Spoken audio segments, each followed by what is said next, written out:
bulan ulang tahunnya salat.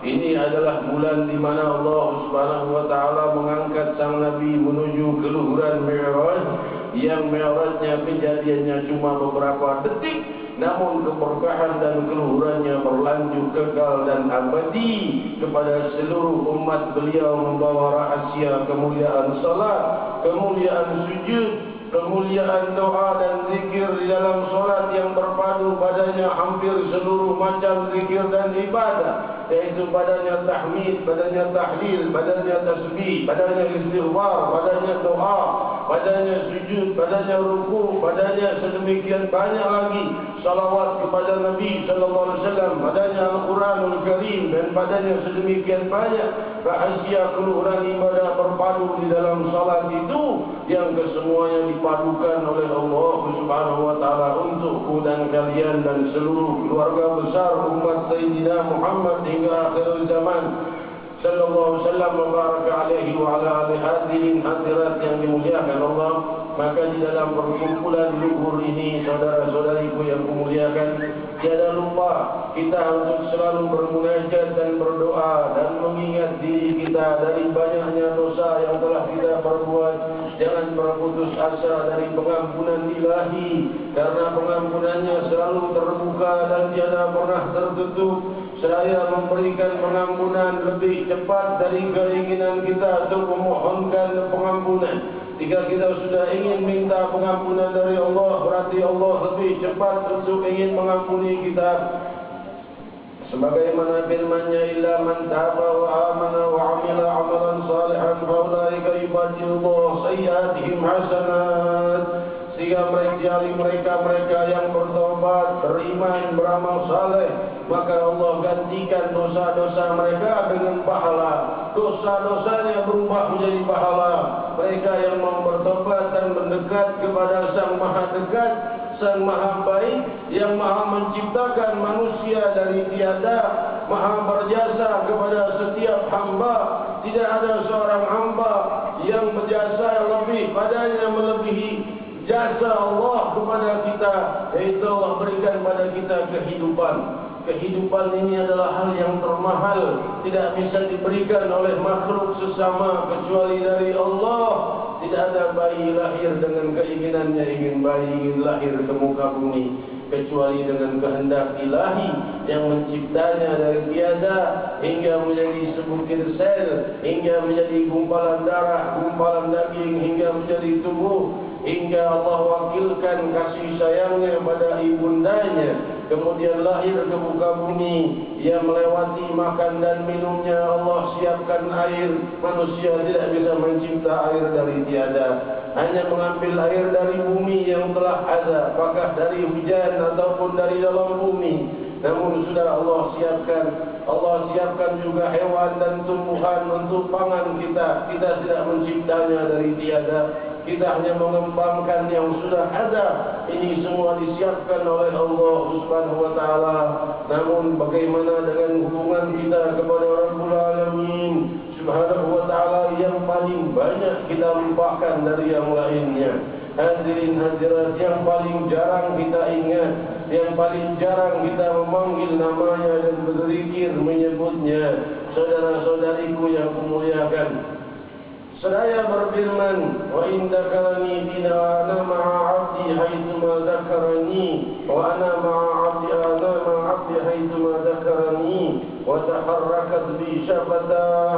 Demikian di dalam Sahihul Bukhari bahwa Rasul sallallahu alaihi wasallam bersabda, aku bersama hamba-hambaku jika ia mengingatku dan bergetar bibirnya menyebut namaku. Hadirin hadirat, saudara-saudariku, jika kita memiliki seluruh kerajaan alam semesta, kalau perlu seluruh ada apa yang ada di sorga, semua milik kita, belum berarti dibanding kita bersama Allah.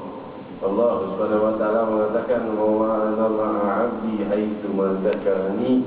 Aku bersama hambaku jika hambaku mengingatku. Siapa di antara kita yang ingin bersama Allah, maka ia mengingat Allah, Allah sedang bersamanya. Wa taharrakat bi syafatah, bergetar bibirnya menyebut namaku. Allah menghargai bibir yang bergetar menyebut nama Sayyidina Allah Subhanahu wa taala. Bibir yang mulia di sisi Allah itu sudah semakin jarang. Orang semakin hari semakin berat menyebut nama Allah, hingga semakin hari semakin malu dia menyebut nama Allah, dan dia merasa semakin hari semakin tidak perlu menyebut nama Allah, padahal Allah melihat bibir yang bergetar menyebut namanya. Seraya bersabda Rasul sallallahu alaihi wasallam diriwayatkan di dalam Sahih Muslim, la taqumu as-sa'a hatta an la yuqala fil ardi Allahu Allah. Tidak akan datang hari kiamat selama masih ada di muka bumi yang menyebut nama Allah. Dari umat Sayyidina Muhammad sallallahu alaihi wasallam kita lihat alam semesta ini Allah biarkan tetap ada selama masih ada yang menyebut nama Allah. Kalau sudah tidak ada lagi yang mengingat Allah dan menyebut nama Allah, Allah hancurkan alam semesta, bukan hanya bumi. Seluruh alam semesta hancur. Allah tidak lagi menginginkannya jika tidak ada lagi umat Muhammad yang menyebut nama dan mengingat. La taqumu as-sa'a hatta la yuqala fil ardi Allahu Allah. Tidak akan datang hari kiamat sampai tidak ada lagi di muka bumi yang menyebut nama Allahu Allah. Tidak akan datang hari kiamat kepada Raja Musa sampai tidak ada lagi yang menyebut nama Allah Allah di muka bumi. Hadirin hadirat, melihat ini kita lebih mendalami lagi betapa kuatnya nama Allah ketika disebut bisa menahan hancurnya alam semesta, bukan hancurnya atau datangnya musibah atau datangnya segala apa-apa yang datang daripada musibah-musibah kecil. Hancurnya alam semesta bertahan sebab orang-orang yang berzikir, orang yang mengingat Allah, maka semakin seorang jauh dari zikrullah, maka ia semakin dekat dengan musibah, semakin dekat dengan masalah, semakin dekat dengan kesusahan di dunia dan di akhirat. Hadirin hadirat yang dimuliakan Allah, semoga Allah Subhanahu wa taala melimpahkan rahasia kebahagiaan kepada kita sepanjang waktu dan zaman, dan membuka rahasia keluhuran kepada kita setiap waktu dan saat. Dan tiada Allah Subhanahu wa taala melihat kita terjebak di dalam dosa kecuali melimpahkan pada kita pengampunan. Tapi bukakan bagi kami rahasia keluhuran di bulan Rajab ini, di malam-malam doa ini, di malam-malam luhur ini. Bukakan cahaya keindahan-Mu sehingga kami memahami rahasia keindahan-Mu hingga semakin ingin dekat kepada-Mu.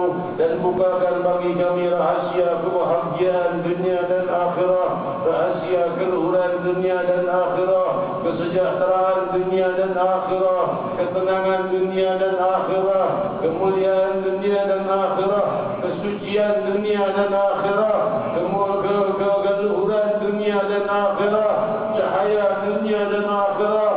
Wahai sang pemilik dunia dan akhirat, hal ini mustahil kecuali dari-Mu, wahai Allah, mustahil dari selain-Mu kecuali dari-Mu, ya Allah, ya Rahman, ya Rahim, ya Dzal Jalali wal Ikram, ya Dzal Tawli wal In'am. Panjang pandanglah, lihatlah seluruh wajah kami ini. Pastikan kami semua sebelum terbenamnya matahari di hari ini telah Kau pastikan diangkat dari segala musibah dan musibah yang akan datang kepada kami di dunia dan akhirat. Gantikan dengan rahmat, wahai yang maha melimpahkan rahmat kepada hamba-hamba yang dikehendakinya, dan segala rahmat yang Kau siapkan datang pada kami tambahkanlah, wahai yang segala hal ini mustahil kecuali dari-Mu. Faqulu jami'an ya Allah, ya Allah, ya Allah, ya Allah, ya